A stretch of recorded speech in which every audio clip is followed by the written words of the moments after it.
All right. So how's life there and in Hawaii, and how has it been throughout this time of the pandemic? Uh, Life is good.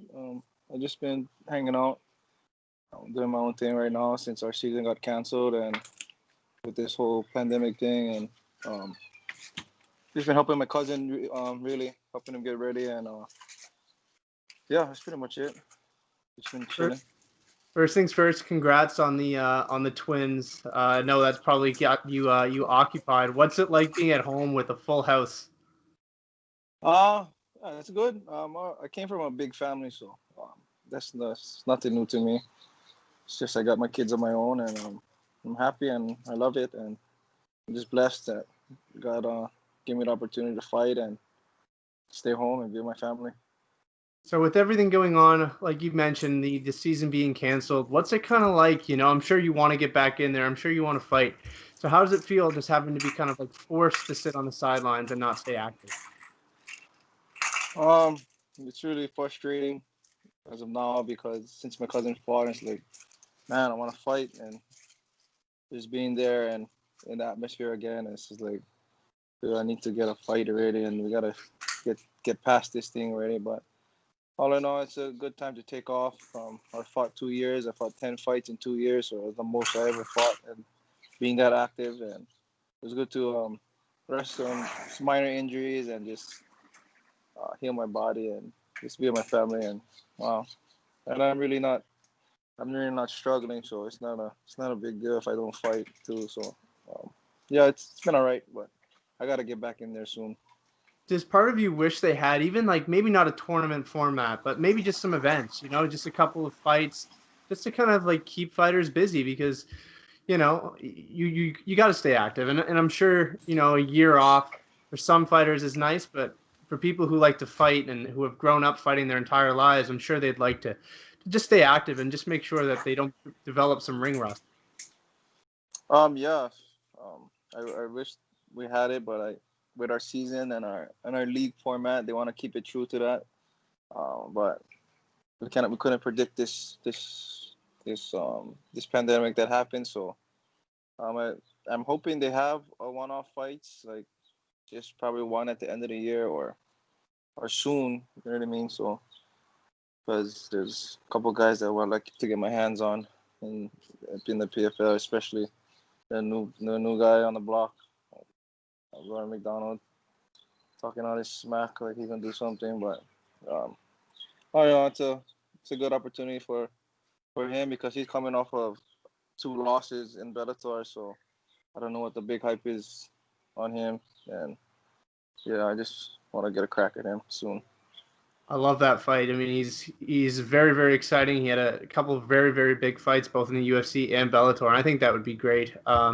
How does it feel? I want to talk a little bit about the tournament. How does it feel to finally win it? I mean, in 2018, you were so close. You were one fight away from winning it. It must feel nice to have be able to say, you know what, I won the tournament. How did it feel in 2019?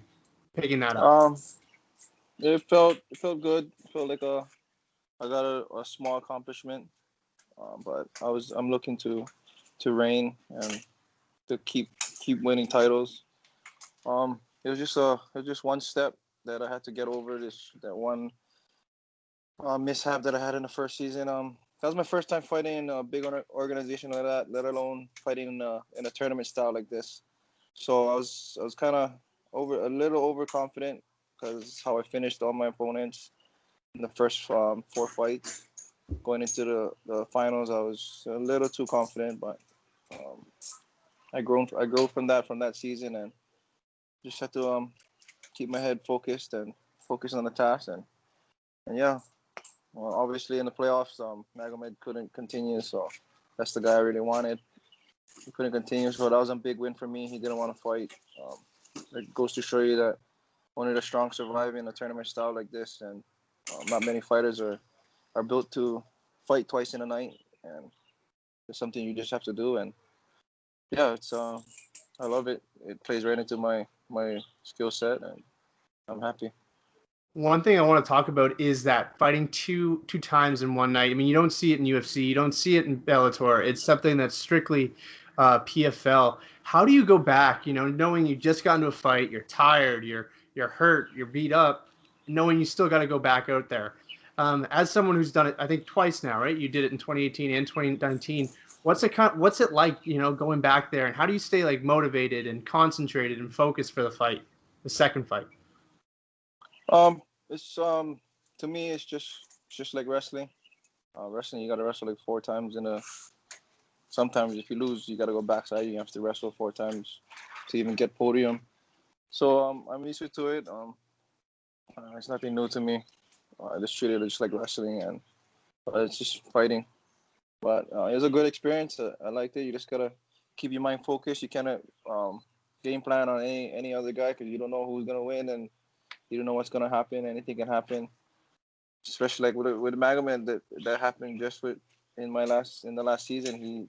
He won, and obviously I don't know what happened. He couldn't continue, so Chris Curtis had to step in, and that's what I mean. You cannot be set on one guy. You gotta be ready for anything that comes your way. So um, I'm ready for that. My dad, he he puts that in my mind, and we have to be ready for anybody. It doesn't matter who's in front of you. You're gonna just run right over them. So yeah, it's an awesome feeling, and it's a very exciting feeling to fight in a tournament style like that.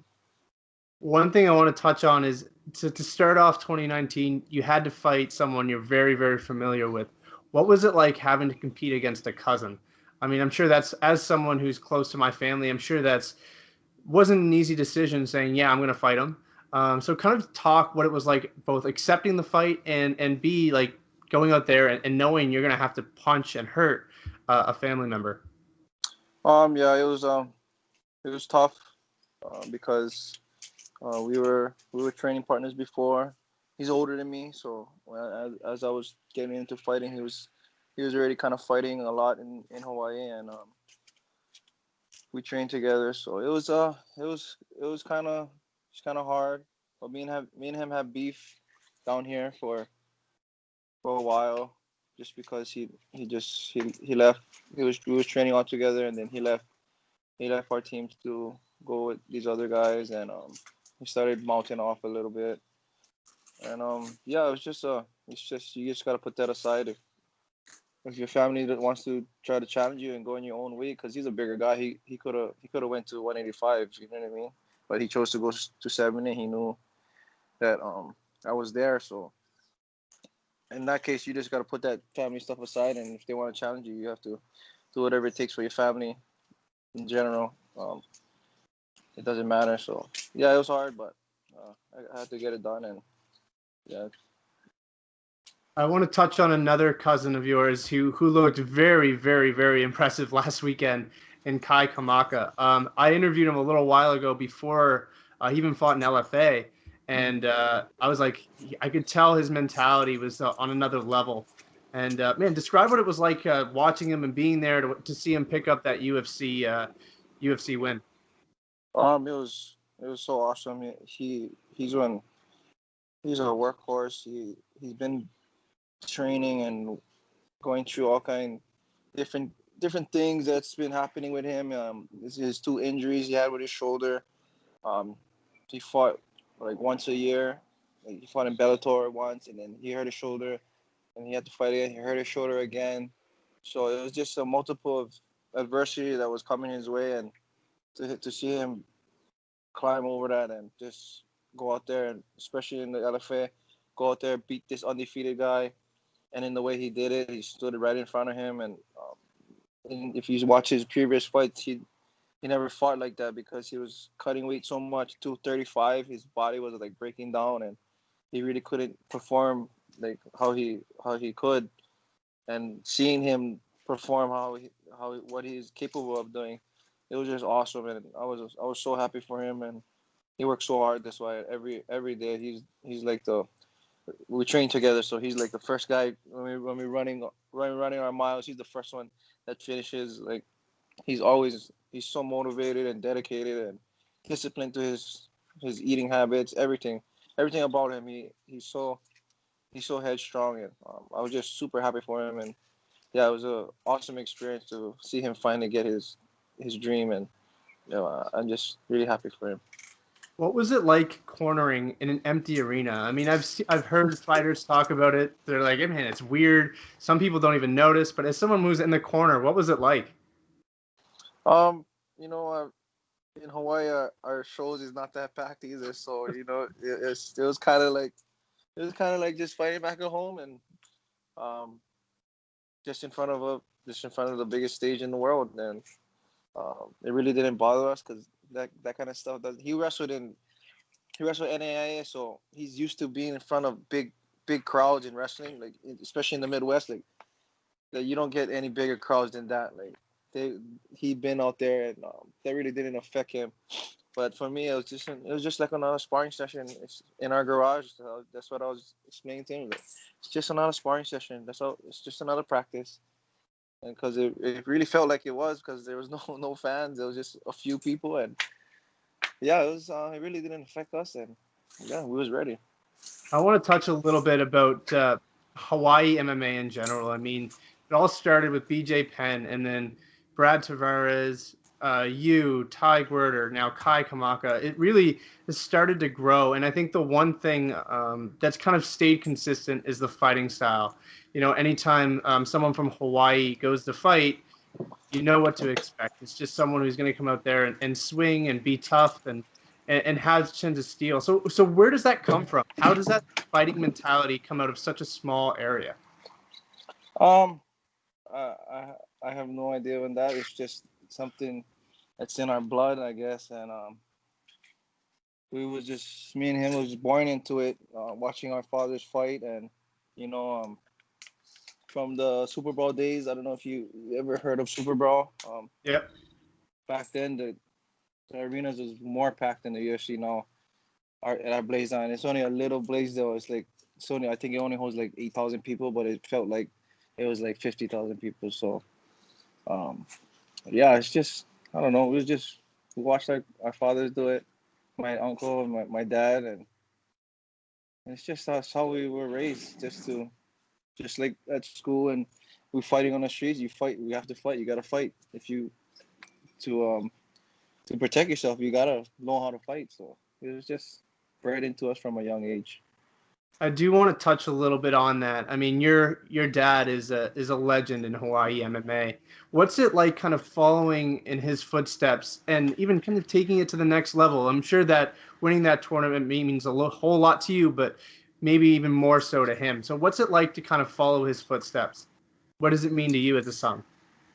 Um, for me, it was I knew I wanted to do this as a living. For him, it was more like a hobby to him because he had to work and provide for us. So it was just a way for him to um, just get out of stop just get his mind off of working and um, knowing that he can compete. It was that's all it was, and to have me fight in a big arena, let alone fighting in front of inside the Mandalay Bay and the MGM Grand in Las Vegas. It was a very a sight to see, and yeah, I know that he was proud of me. He never knew that MMA would take off this big, so he was um he was really proud of me, and yeah.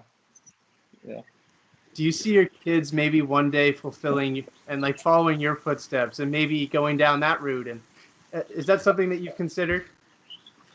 Yeah, just not probably not to follow in my footsteps because I was a real knucklehead kid in high school, and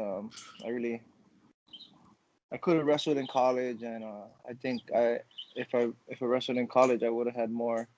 I would have been there more quicker, and I think I would have been more mature. So that's one thing I think I should have listened to my parents and get some little bit more maturity going to college, wrestling in college.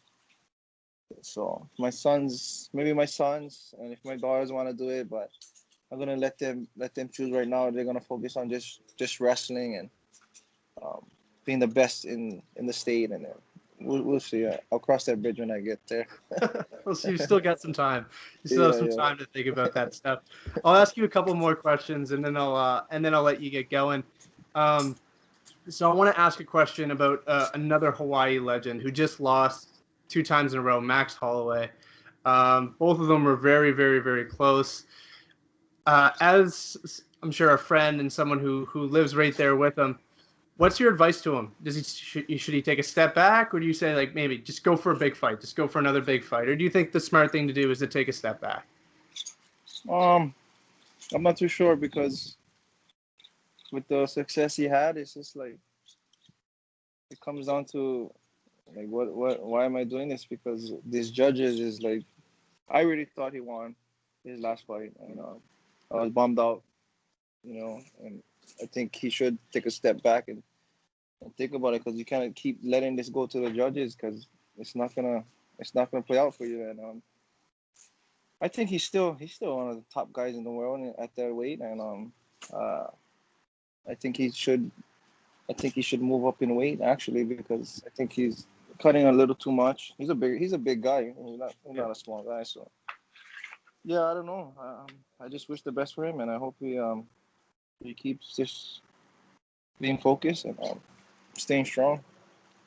As someone who's competing in PFL, a lot of people talk about the UFC being the biggest organization in the world. Is that something that you've considered too? Like, I'm sure you win the PFL, you've done that. Is there a desire to maybe like pick up a UFC title or a Bellator title to be able to just like add more accolades? Yeah, especially after this one, after my cousin fought, just seeing the atmosphere of the UFC, and yeah, I'm thinking about. I thought about it. I'm thinking about it. I thought about it, but right now with the PFL, it's just I like fighting in two times in a night. I like fighting consistently. I like that big payday at the end of the year. So, and this is only our second year, and we got on top ESPN. So, I think the PFL still has plenty of room to grow. I think I can stay there and still get plenty fights, and I just want to be active. And with the UFC, I don't think they're that active with some of their fighters. Um, but especially now they're the ones that fighting. We're not, so you know what I mean. It's a entertaining idea, but I believe that if I keep fighting with the PFL, the money is only going to go up at the end of the year pot. It's going to keep going up. We're going to start getting to like boxing level um, money. So yeah, I'm pretty satisfied right now, and I'm going to be with the PFL for a while. There's a big fight that was recently announced with Israel Adesanya fighting Paulo Costa. I mean, we knew about it for a while, but it was officially announced. I kind of built this platform based on making matchups and making predictions. So I can't go without asking you, who do you have winning that fight?